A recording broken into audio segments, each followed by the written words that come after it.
Halo, selamat datang kembali di Ars Channel. Dan kami seluruh tim Ars mengucapkan Selamat Hari Raya Idul Fitri 1441 Hijriah. Minal aizin wal faizin, mohon maaf dan lahir batin. Ya, kali ini saya nggak sama Mas Indra. Sekarang saya sama Sali karena kayak Mas Indra kecapean habis nge-build PC yang di samping ini. Kalau kalian lihat story-nya kita, lihat story-nya di YouTube ataupun di Instagram, kita emang lagi ngerjain satu PC full custom water cooling tapi belum selesai. Nanti kalau udah tayang nanti bakal kita upload. Dan di video kali ini emang kita nggak mau yang ribet-ribet, kita mau ngisi kekosongan uploadnya kita mau bikin Q&A yang memang kita nggak bilang di awal kalau kita ada Q&A, tapi kita ambilin pertanyaan-pertanyaan yang ada di komennya Instagram, di komennya YouTube, sama di komennya story-nya di YouTube. Tapi ini banyak-banyak komen-komen yang di story-nya YouTube karena emang banyak tanya di situ. Yang komen-komen yang di video kita langsung balas di komennya. Jadi ini kita punya 13 pertanyaan yang menurut kalian paling menarik. Langsung aja dari pertanyaan pertama. Ini pertanyaan yang cukup basic. Kenapa di laptop sering mendapatkan drop FPS? Ya. Sebenarnya beberapa laptop itu ada yang dikhususkan untuk gaming ya. Ada yang laptop gaming, kemudian laptop yang sedikit mainstream. Mainstream itu jadi prosesor maupun VGA-nya itu udah lumayan buat main game ya. Tapi juga ada yang laptop itu memang nggak dikhususkan untuk gaming, hanya untuk pekerjaan sehari-hari. Namun beberapa user memaksakan untuk dipakai sebagai main game. Terutama gamenya itu yang agak sedikit berat ya, seperti GTA 5 ataupun Fortnite, atau bahkan dia dipaksa untuk main game AAA malah ya. Ya. Untuk laptop gaming itu dia sudah memakai cooling yang memadai supaya nanti ketika kalian bermain game mempunyai experience tidak akan mendapatkan yang namanya stuttering ataupun drop FPS gara-gara throttling itu. Jadi ketika prosesor mencapai suhu limit yang ditentukan atau direkomendasi, nah ketika prosesor itu sudah menyentuh suhu tersebut, otomatis clock dari prosesor tersebut akan diturunin. Akhirnya jadinya FPS-nya drop. Itu nggak hanya berlaku pada prosesor, itu juga berlaku pada GPU kalian. Jadi kalau misalnya GPU di laptop itu juga sudah mencapai suhu tertentu yang sudah direkomendasikan sama VGA tersebut, nah itu dia akan mengalami penurunan clock. Nah, terus sarannya ganti thermabase apakah ngefek? Untuk di laptop gaming yang harga 12 jutaan atau 20 jutaan yang memang dia khusus untuk bermain game, itu agak sedikit ngefek karena di heatsinknya itu udah pakai tembaga ya, pakai tembaga. Nah, itu sangat disarankan kalau kalian pakai yang liquid metal. Lanjut di pertanyaan kedua. Prefer air cooler atau water cooling? Ini pertanyaan yang sering banget ditanyakan dan kita akan jawab di sini. Mas Ali, prefer air cooling atau water cooling? Plus minus? Plus minus. Saya nggak bisa bilang bagus water cooling, bagus air cooling. Ya. Soalnya kan kita udah mereview banyak sekali cooling, mereview banyak sekali water dan air cooling. Ya. Performanya antara water cooling dengan air cooling itu sebenarnya mepet-mepet, terutama yang air cooling yang 12 cm dengan water cooling yang all-in-one yang 12 cm atau 120 mili, itu performanya 11-12, nggak jauh beda. Yang bikin beda antara air cooling 12 cm dengan water cooling yang 12 cm itu adalah ketika kalian membuild sebuah PC, yang water cooling itu akan sedikit lebih rapi ya, jadi kayak lebih kelihatan kayak simple gitu. Jadi simpelnya itu simpel lega, nggak makan tempat. Dan juga kalian bisa, kalau misalnya kalian pakai mainboard yang ada 4 slot RAM, 4-4-nya itu bisa kalian pakai. Nah, kalau misalnya kalian pakai HSF yang 12 cm, ada beberapa HSF yang 12 cm itu kayak Noctua itu Mas ya? Nah, ya. Noctua, Assassin. Nah, Assassin itu 14 cm, Mas. 14 cm. Nah, 12 cm itu ada beberapa yang agak sedikit makan slot RAM. Jadi kalau misalnya kalian pakai memori yang ada head splitternya dan head splitter itu sedikit tebal, otomatis kemakan satu slot, jadi memori kalian nggak bisa dipakai. Tapi kalau misalnya kalian pakai memori yang low profile ataupun memori value yang nggak ada bajunya, yang nggak pakai baju zirah gitu ya, itu masih bisa dipakai. Armor. Ya, nggak pakai armor. Terus di water cooling, kalau berhubungan dengan water cooling, banyak yang tanya apakah water cooling gampang bocor? Ya ini momok nggak sih ini? Sebenarnya momok ya. Maksudnya karena sebenarnya kasusnya nggak sebanyak itu, berhubung heboh aja sih. Hanya beberapa brand yang dia ada sedikit leaking di bagian ini ya, bagian water block ya. Cuman dari brand tersebut memang mereka sudah memperbaiki hal itu. Jadi kalau misalnya kalian bilang wah water cooling itu bisa bikin PC gini bocor dan kawan-kawan. Sebenarnya kalau memang all-in-one water cooling itu pakai coolant yang bagus, itu nggak akan membuat PC kalian konslet ya. Sebenarnya nggak akan membuat PC kalian konslet auto-in. Jadi coolant itu kalau yang bagus ada bahasanya elektrisitas sih masalahnya. Jadi kalau coolant itu bukan cuma cairan biasa ya. Coolant itu dia ada beberapa coolant yang bagus yang dimana dia itu tidak mudah mengantarkan listrik, bukan tidak bisa, tidak mudah mengantarkan listrik. Jadi misalnya kalau bocor itu kalian ada kesempatan buat menyelamatkan PC kalian dulu. Jadi entah langsung cabut, langsung dimatiin. Jadi itu mungkin beberapa hal yang membedakan coolant yang murah sama coolant yang bagus, mungkin itu masih tingkat elektrisitasnya. Kalau mau yang rapi, all-in-one water cooling. Tapi kalau misalnya kalian pengen PC itu kelihatan gagah dan sedikit kelihatan lebih penuh, padat. Nah, HSF itu kita masih bisa ini ya, preferin ya. Lanjut di pertanyaan ketiga, 8 jutaan bisa gak buat rendering? Nah, kalau itu yang bisa jawab sebenarnya Mas Rahmat ya, karena dia yang sering edit, dia mengalami hal itu di atas. Dia masih pakai Ryzen 5 1600 sama dan 960 yang 2 GB atau 4 GB? 2 GB yang 2 GB ya. Yang 2 GB. Ya Mas Rahmat. 8 jutaan. Kalau tanya ke aku pribadi kurang karena aku di rumah sebenarnya PC-nya sedikit lebih kencang daripada yang aku pakai di kantor. Di rumah tuh pakai 1200X sama GTX 1070 yang 8 GB. Karena aku di rumah tuh sering ngedit pakai video 4K bukan 1080, apalagi 4K-nya pakai kodeknya Sony yang XAVCS, itu berat banget buat ngebuka file itu, susah banget, berat banget, makanya sering nge-lag kalau nggak pakai VGA nggak kenceng. Itu pasti waktu playback lemot banget. Dia di play nyandet. Belum lagi nanti kalau rendering pasti lebih lama daripada pakai yang misal lah bisa 8 jutaan atau 12 jutaan. Tapi kalau ditanya bisa nggak buat rendering? Bisa. Tapi tinggal nentuin aja kamu seberapa sabar menunggu waktu rendering, menunggu waktu playback, menunggu waktu preview render, tinggal nunggu itu sih. Ini sebenarnya soal rendering semua PC itu sebenarnya bisa buat rendering, tapi semakin cupu speknya, semakin lama waktu yang dibutuhkan, semakin bagus speknya, semakin cepat, semakin dikit waktu yang dibutuhkan. Jadi intinya sih is of use aja sini. Jadi makin bagus berarti makin kenceng, makin jelek berarti makin lambat. Sebenarnya 11-12 sama gaming harusnya. Pertanyaan keempat, satu PC bisa gak buat dua radiator? Bisa dong. Bisa dong. Ini contohnya? Ini dua radiator, dua reservoir. Nah, ini sistemnya adalah sistem dual loop ya. Dual loop itu jadi dalam satu PC itu VGA sendiri satu looping, kemudian prosesor sendiri satu looping.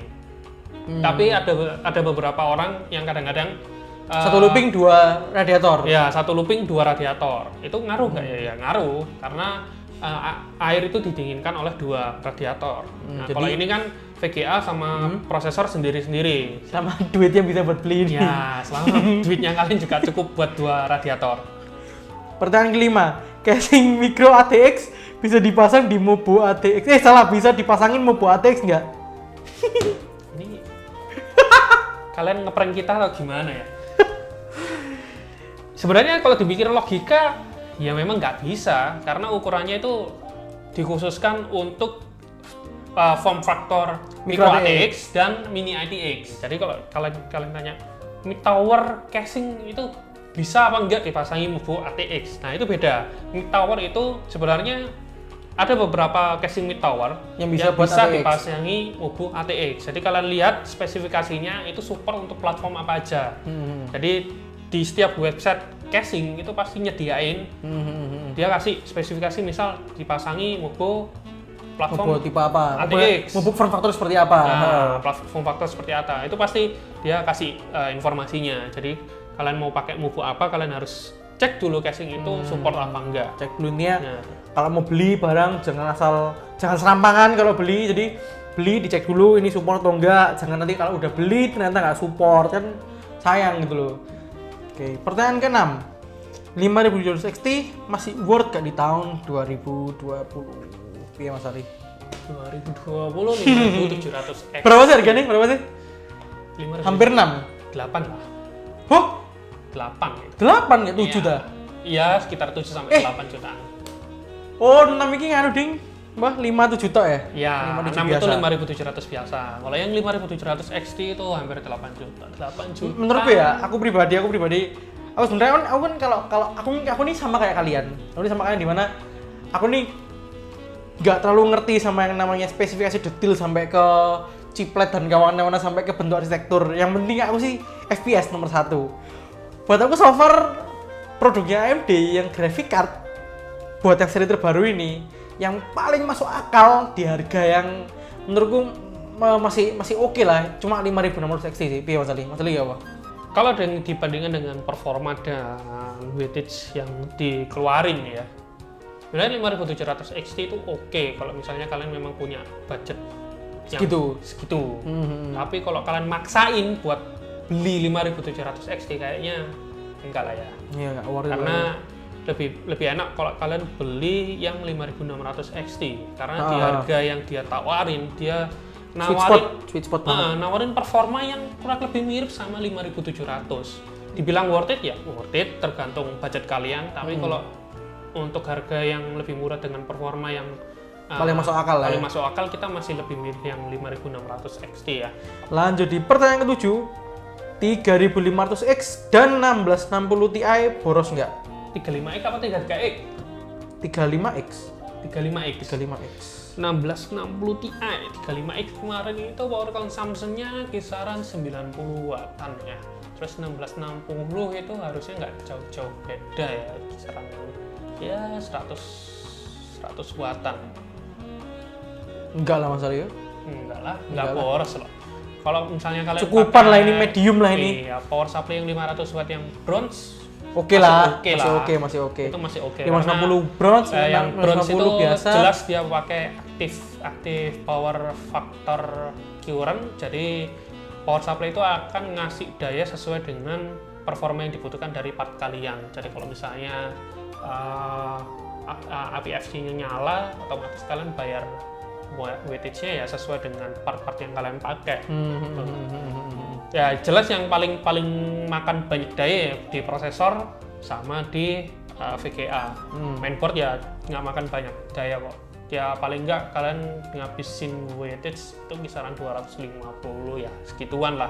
Itu total total system sama hard disk dan lain-lain. Power consumption-nya atau total seluruh PC ya, total seluruh PC ya, bukan per part. Jadi dibilang boros? Enggak. Iya enggak lah. Ya masih oke lah. Masih oke lah. Masih oke. Lanjut di pertanyaan ke-8.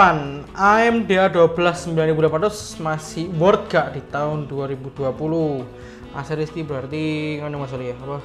EPU ini. EPU A-series. AMD A12. Worth gak Mas Ali? Mas Ali kan AMD garis keras. A12 ini EPU ini sebenarnya masuk AM4 generasi pertama ya. Jadi sebelum ada Ryzen dulu muncul yang seri ini A12 9800 ini masuknya di codename Bristol Ridge kalau nggak salah ya.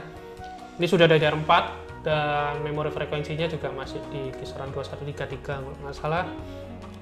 A12 ini kalau dibandingkan dengan Athlon 200G ataupun Athlon 3000G, saya lebih prefer ke arsitektur Zen yang seri Athlon ya, karena arsitektur sudah jelas paling baru Zen dan tentunya performanya pun lebih baik jika dibandingkan dengan yang A12 9800 ini. Langsung ke pertanyaan nomor 9. pilih monitor bekas atau nabung buat monitor baru? Iya Mas Ali. Tergantung kebutuhan ya. Tergantung mau dipakai buat apa sih monitornya? Ya, kalau kalian profesional editing atau desain grafis, otomatis kalian membutuhkan monitor yang mempunyai color gamut yang areanya lebih luas ya. Yang lebih akurat warnanya. Akurat ya, akurat dengan software yang kalian pakai. Ya, biasanya itu memang yang paling penting. Monitor yang kayak gitu biasanya itu kayak Dell yang P series itu memang mahal. Maksudnya kalau kalian punya budget untuk beli baru ya beli baru, tapi seandainya kalian nemu yang misal di grup gitu terus menurut kalian harganya oke, kondisi masih oke, ya nggak ada salahnya kalau beli bekas selama ya seperti kita ngomongin biasanya kalau beli bekas tuh ya ada resikonya ya garansi kadang udah nggak ada, mungkin kelengkapannya nggak lengkap atau mungkin ada beberapa cacat fisik. Tapi kalau yang beli buat gaming biar Mas Ali? Kalau buat beli gaming ya, kalau untuk keperluan gaming sih monitor dengan harga 1 jutaan itu udah lumayan lah kalau buat kalian Oke, Mas Ali, game ya udah oke. Otomatis di harga segitu masih dapat yang 75 kalau nggak salah. Ada yang 75 harga. Ada yang 75. Ada. Ya, Meskipun bukan IPS. Bukan IPS dan brandnya juga kadang-kadang yang belum ternama ya. Dan untuk monitor yang curve pun kalian udah dapat. Udah dapat. Under 2 juta ya. Samsung juga. LG ini 75? LG juta ya. Samsung. Bukan TN, bukan IPS ya? Bukan IPS. Kadang ada yang TN, kadang ada yang VA juga, tapi bukan IPS. Jadi bekas atau baru ya tergantung pilih yang mana. Dan tergantung dompetnya kalian juga sih. Kalau dompetnya siap buat beli baru ya mending beli baru aja. Ya, lebih baik beli yang 144 juga. Ya tergantung kalian punya budget lah. Yang nomor 10, cara lepas cooling di platform AMD karena sering banget nempel di blok coolingnya. Mas Ali yang paling tahu soalnya Mas Ali sering banget nempel itunya si prosesor di coolingnya. Sebelum kalian lepas cooling itu dari PC kalian, ada baiknya kalian panasin dulu prosesor itu. Panasin ya, kalian nyalain dulu PC-nya, kemudian kalian nyalakan software Cinebench ataupun Realbase dan lain-lain ya buat manasin prosesor supaya thermal paste yang tadinya itu keras atau kayak bukan keras ya, kental itu bisa agak sedikit cair. Dan ketika kalian matikan terus kalian mau lepas itu jangan langsung kalian tarik ke atas. Kalau kalian langsung tarik paksa ke atas, otomatis prosesor itu pasti akan tetap nempel di blok cooling kalian, pasti itu nggak akan mungkin nggak terjadi, pasti akan terjadi. Ya. Jadi kalian goyang-goyang dulu, puter terus sampai nanti itu akan lepas sendiri. Memang agak lama memang. Kalau buat kalian yang nggak sabaran ya, nggak sabaran buat ngelepas cooling pasti kan udah tarik aja itu pasti nempel itu prosesornya. Karena kalau misalnya cooling itu bagus, antara IHS prosesor, kemudian pasta dan blok ini, kalau misalnya cooling itu bagus, pasta itu akan rata dan tidak akan menimbulkan rongga. Rongga udara. Dan itu yang membuat prosesor kalian nempel di blok cooling kalian. Oke, lanjut. Nomor 11. Cara pasang tiap water cooling beda nggak? Ini kita pasang kayak gimana? Pasang beda soket? Atau pasang beda merek? Atau pasang water cooling custom kayak gini? Ya pasti beda sih. Ya, pasti beda. Beda ya. Tapi kalau misalnya mereknya sama ya sama aja cara masangnya. Antara mounting, bracket dan lain-lain itu mesti merek beda-beda. Tapi kalau kalian sudah terbiasa masang water cooling, masang water cooling terutama yang all-in-one ya, all-in-one. Kalau kalian sudah biasa masang punyanya ID cooling, itu pasti ya biasa aja, tinggal masang karena pemasangannya hampir sama. Tapi untuk beberapa merek seperti NZXT, kemudian Asus, terus ada beberapa brand lain, itu ada beberapa yang sama dan ada yang beda. Tergantung OEM dari cooling tersebut yang bikinnya di mana. Kalau NZXT, kemudian sama Asus Strix LC yang 240 itu pakai Asetek. Jadi mounting sama bracketnya sama, jadi nggak perlu ketika kita round up itu kita nggak perlu ganti mountingnya, tinggal pasang aja sama bracketnya selesai, jadi nggak perlu ganti-ganti. Oke, lanjut di pertanyaan 12. Air water cooling perlu diganti nggak? Perlu diganti? Custom water cooling perlu? Kalau custom water cooling perlu ya. Soalnya selang beberapa waktu biasanya warnanya jadi butek, atau nanti ada yang di beberapa coolant, kalau coolant emang kualitasnya nggak terlalu bagus dia ngerak, jadi harus kalau misalnya atau suhunya udah mulai naik sedikit panas diganti lagi. Tapi kalau yang AIO, masalah yang AIO ada beberapa water cooling all-in-one itu dia yang ngasih bukan slot ya, kayak lubang dari di radiatornya itu dia disediain lubang itu dia memang untuk ngeluarin coolant di water coolingnya. Cuman nggak disaranin juga sih kalau misalnya kalian mau ganti sendiri, karena kalau kalian nggak tahu seberapa airnya yang dibutuhkan sama water cooling tersebut, ya otomatis akan membuat jalannya air tuh nggak bisa langsung di pokok penuh lah, penuh nggak ya. Kalau kepenuhan terus gimana jalannya air? Oh, makanya kan di setiap water cooling custom reservoir itu nggak diisi sampai penuh di sini ya, karena kan air kan muter terus nih. Nah otomatis kan butuh space sedikit lah, paling nggak kasih space sedikit supaya air itu jalan. Oke. Baru ngerti. Oke, pertanyaan terakhir. Kapan ada giveaway lagi? Perasaan kita sering kasih giveaway, Mat. Kita sering kasih giveaway. Setiap minggu kita kasih mousepad loh. Kurang kan? Masa kurang? Tapi karena kita sosialnya lagi lebaran, ya, kita mau kasihin ini. Nih. Fantech HG Biro lagi. HG23 Octane yang 7.1. Yang pernah kita review. Kenapa kita giveaway? Karena kita nggak pakai. Ini boxnya sampai berdebu. Ini bukan kita nggak suka sama headphone ini, karena kita emang udah ada headphone sendiri di kantor. Jadi daripada ini berakhir ini nanti nggak kepake atau dan rusak, akhirnya mati sendiri. Yang penting kita kasihin ke kalian yang lebih aja membutuhkan. Terus gimana ini caranya Mas Rahmat supaya bisa dapat gimana caranya? Tinggal baca komen di bawah yang udah kita pin, nanti kalian bisa baca di situ, dan kita akan pilih secara random seperti biasanya. Kita akan pilih secara random siapa yang akan memenangkan headphone gaming yang satu ini. Karena ini harga berapa Mas Ali ya? Harganya 250 ya? 300-an. Oh 300 ribu. Lumayan lah, lumayan. Kita buka sampai 2 minggu, 1 minggu Mas Ali? 2 minggu lah.